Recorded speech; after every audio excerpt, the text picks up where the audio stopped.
It all started in April when we left Gibraltar with one goal, getting home. We knew the journey would test us, but it pushed us even harder than expected.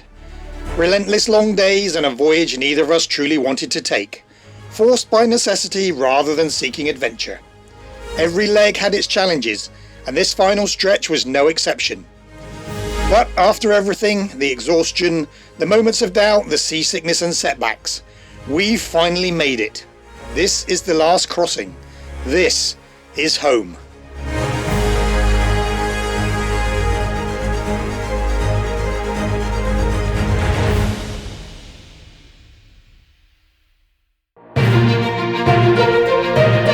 This is Intrepid Bear, a 40-foot sailboat on her way home after 3 years of adventures. Join us, Kate and Ian, as we navigate the challenges of voyaging back to the UK.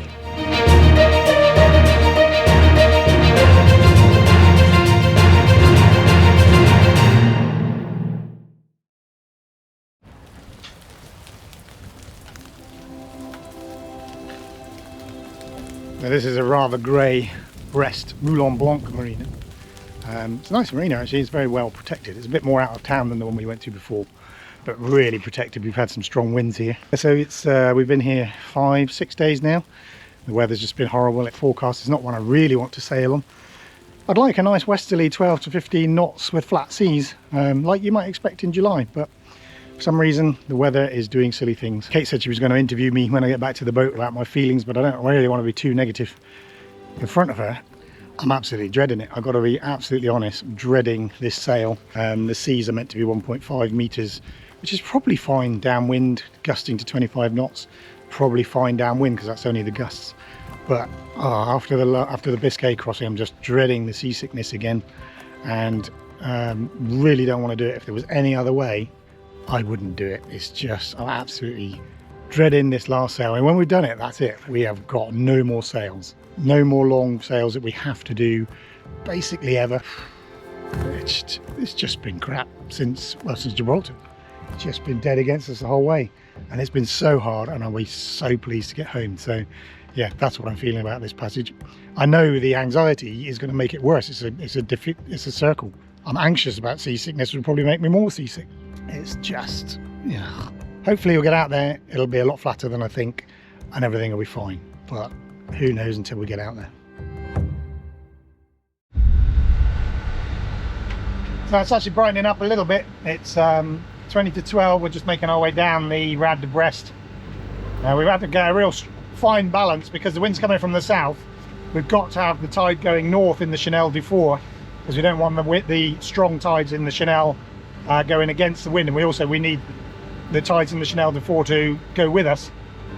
But equally, we don't want too much tide taking us out of the Rade de Brest, because at the time they're taking us out, then they're coming down the Chenal du Four. So we've got to try not to have too much against us. I'm not explaining this very well, but there's a fine balance between too much tide coming into the Rad to stop us getting out, to arrive at the Chenal du Four at the right time to get out. Yeah, there's a fine balance, which means we need to be at the start of the Chenal du Four about 1:30ish to get the tide going up the Chenal to take us that way. But it's actually brightened up a bit now. It was really horrible getting ready to go with the rain and the waves breaking over the bow because there was a bit of wind and tide within the harbour bit here. So it was grim. I was not enjoying myself. Sun sort of coming out. Well, it's brightened slightly. It's slightly lighter grey, and it doesn't look half as bad when it's actually not sideways rain. So I'm hopeful that it'll be all right. I didn't like the getting ready this morning. Wasn't very happy. Never been less happy about a passage than this one, quite frankly. But now it's looking a bit better.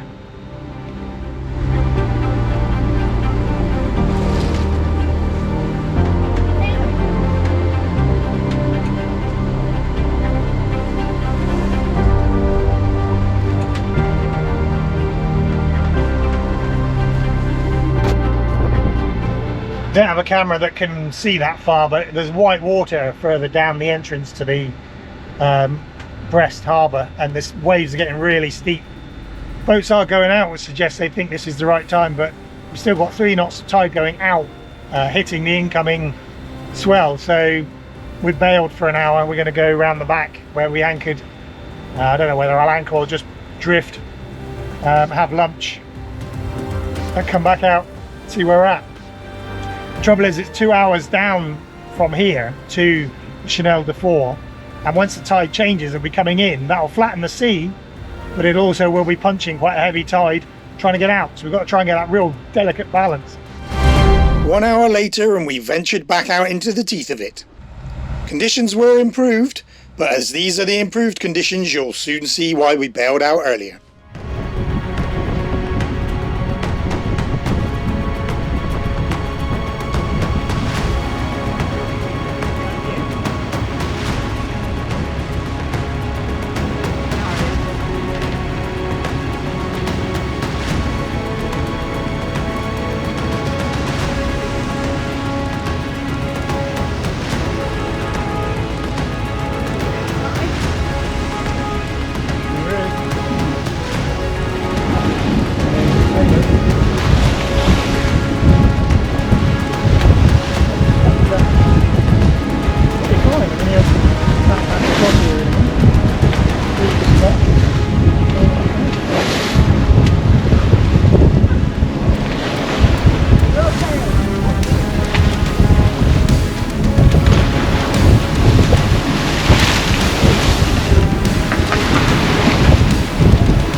At least I got that.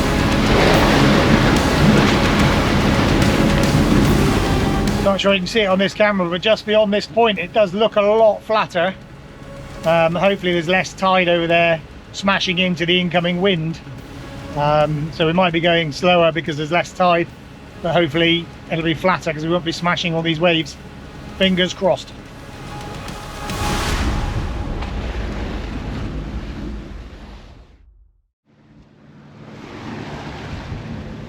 Okay, you ready? Sure enough, no sooner had we cleared the point and were out of the narrows of the Rad de Brest, conditions improved dramatically as predicted.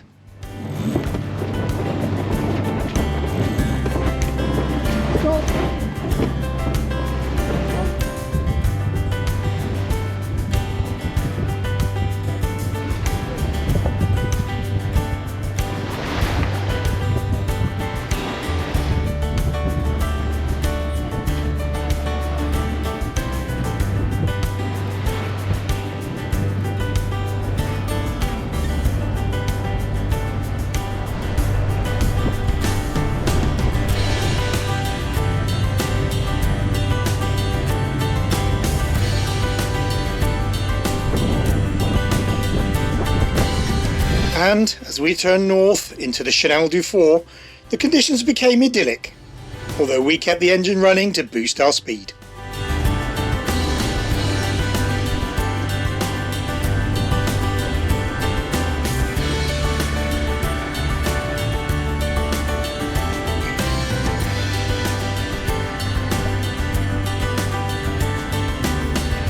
So we settled on a course towards the first waypoint, which is just above the Casquettes TSS, traffic separation scheme, which we have to either cross at 90 degrees or not go into. We're going to try not to go into it. Currently got 8 knots over the ground, probably about 5 or 6 knots through the water. The wind is dead behind. We are only under head sail and motor. I could put the main sail up, I could tack downwind, or we could go a lot slower downwind. But we want to get home, and we want to get home Wednesday night, so we will motor all the way if that's what it takes. Like I say, we could be good little sailors and do it properly, but that's not happening. We just want to get home. This has been such a battle to get home.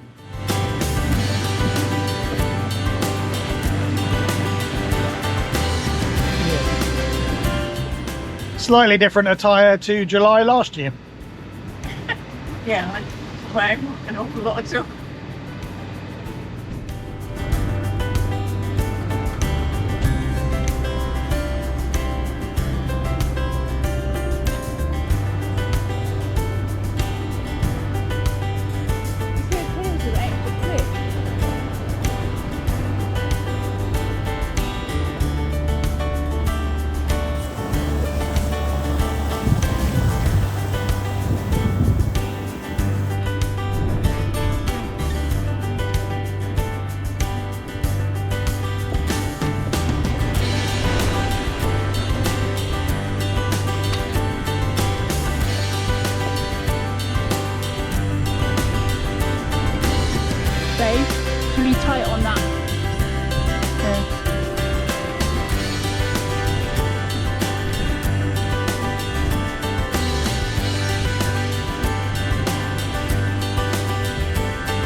o'clock in the morning, just crossing the shipping lanes.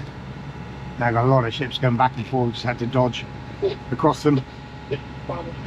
Kind of clear of them now. Can hear Falmouth Coast Guard on the radio, that's nice. Yeah, 8 o'clock in the morning, so we have done our last night watches for this adventure and probably for a long time. 75 miles to go. Station, this is Falmouth Coast Guard. And we'll be home. So yeah, it's good. Absolutely knackered, didn't sleep too well off watch. A couple of things Kate had to get me up for. She can't help it. It's the rules that we can't go on deck without someone else up, and she's got a bad back, so I need to do any heavy work. So you can see on the chart plot today, we're just passing the end of what's called a TSS, which is a traffic separation scheme. Those purple things basically mark like lanes on a motorway, and all big ships that are coming in that area must go in the lanes, and they must go in the correct lane. So the ships, basically the right hand lane, the ships going to the west are in the northern lane, and the ships going to the east are in the southern lane. So basically keep right. If we were to enter that TSS, to cross it, we must cross it exactly 90 degrees to the TSS, which would be a bit of a waste of time. We'd have to come into the TSS 90 degrees to cross it. So that's why I've made the route just outside the end of the TSS. Still got to be very wary, because obviously there'll be lots of ships coming out of the TSS, because they don't suddenly evaporate when they get to the end of the lanes, but they are not controlled anymore. And that means I don't have to cross in 90 degrees. I still have to be very wary, and I still have to make sure that I've got good crossing and separation from them, but it means I don't have to turn to that 90 degrees. So that's why that one waypoint there is up above the TSS, and we purposely didn't go into the TSS. Once we clear it, we turn a little bit more to the east, and then we're our final run home then.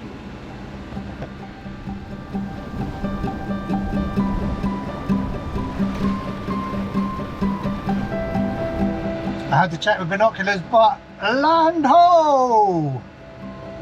Very dim and distant over there. England home. Suffice to say, we're very happy to see it. Very, very happy. It's been a hell of a slog getting back up here. And yeah, we've had a great run. We really have. Don't regret it. We'll talk more about that. But just getting home is a real big deal now.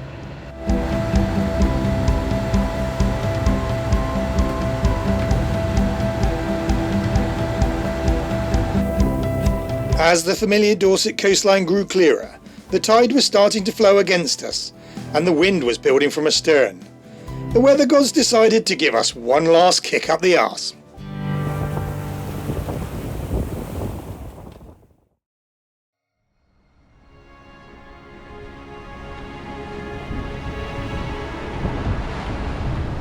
We've got sunshine to welcome us back into UK waters, but we've also got 25 knots of wind downwind now. It's not too bad, but she's rolling a bit, and the tide's about to turn, which means it'll be wind over tide, so might get a bit more rolly, but we've only got an hour or so more and we will be home. So we'll live. We'll live, he says. Little did I know that that statement wasn't too far away from becoming famous last words. The tide was ebbing strongly, and the wind was building close to 30 knots, and we were sailing straight into the infamous tidal race around Durlston Head.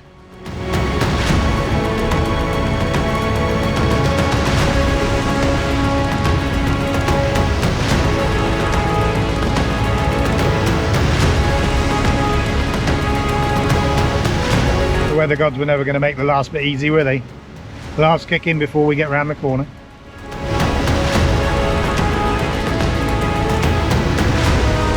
As I've said on many occasions, the camera never shows the true size of the waves, but these were several meters and very steep with it. This clip perhaps gives a better perspective of just how rough it was.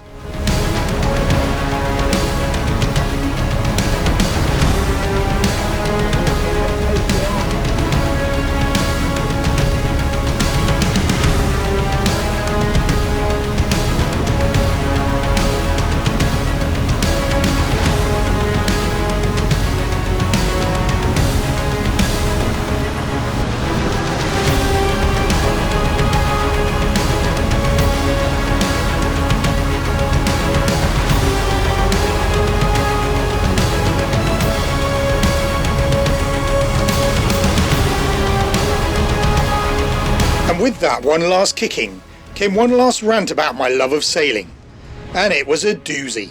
Where's the bleep machine?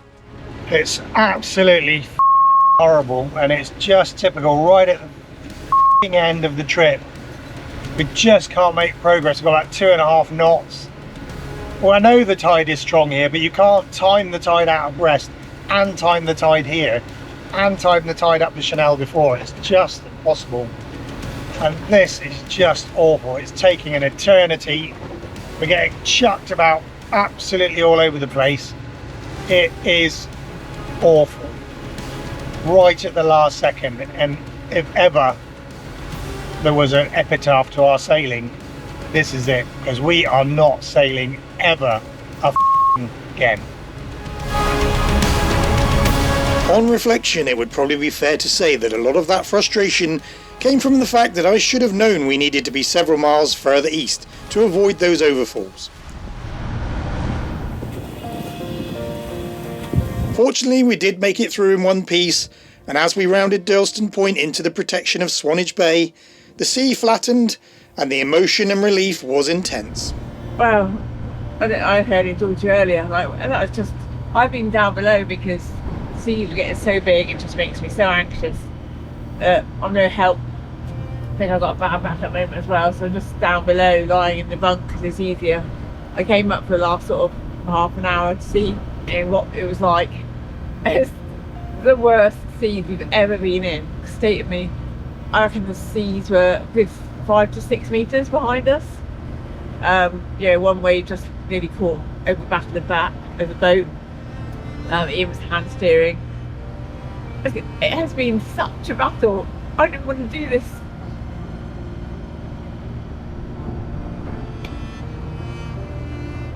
I didn't want to bring the boat home because I knew it'd be hard. And the thought of fighting our way through Orca Alley, up the Portuguese coast, across Biscay and home gave me quite a lot of anxiety last year.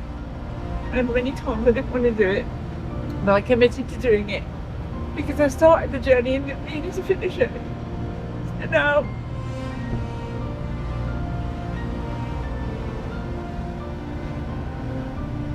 I can see home.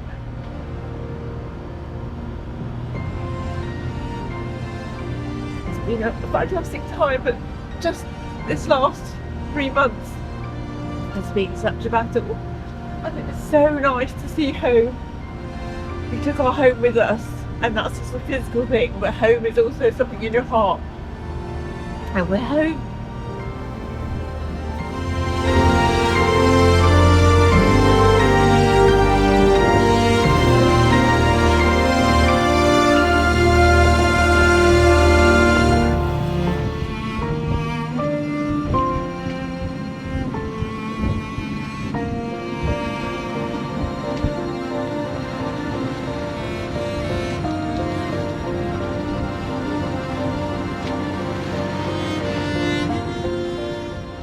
So here we are, Poole Harbour entrance.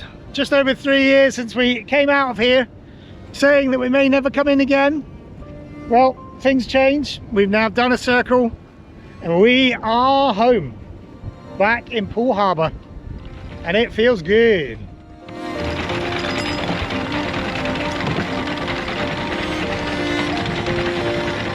Probably the most important beer I can ever remember.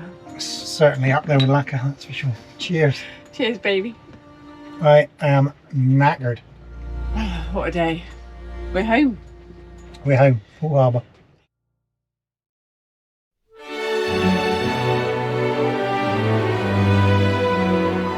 Poole Harbour was our home for many years, and after the battle to get home, the sense of relief and joy to be back was immense.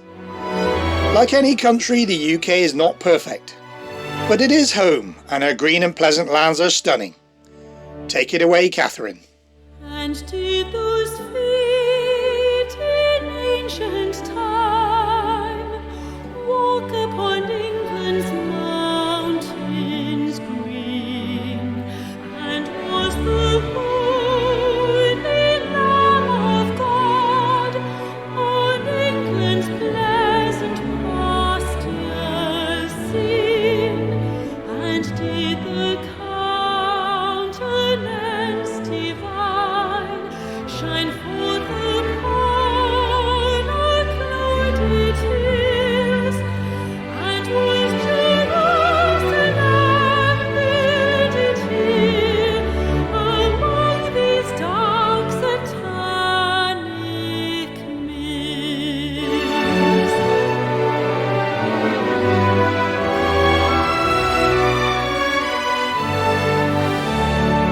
Bring me my bow of burning gold. Bring me my arrows of desire. Bring me my spear on clouds unfold. Bring me my chariot of fire. I will not cease from mental fight, nor shall my sword slip in my hand, till we have built Jerusalem in England's green and pleasant land.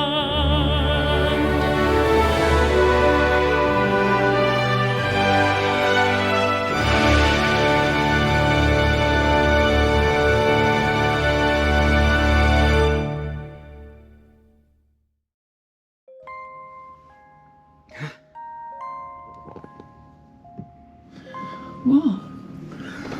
It's okay. I just had this unbelievable dream that we left Poole Harbour and we sailed around the Med for 3 years. It was just, but we're still in Poole, so it's all cool. Wow. Imagine if that was real. Imagine, imagine, imagine.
So, Intrepid Bear and her crew are finally back home in the UK, but the story isn't quite over yet.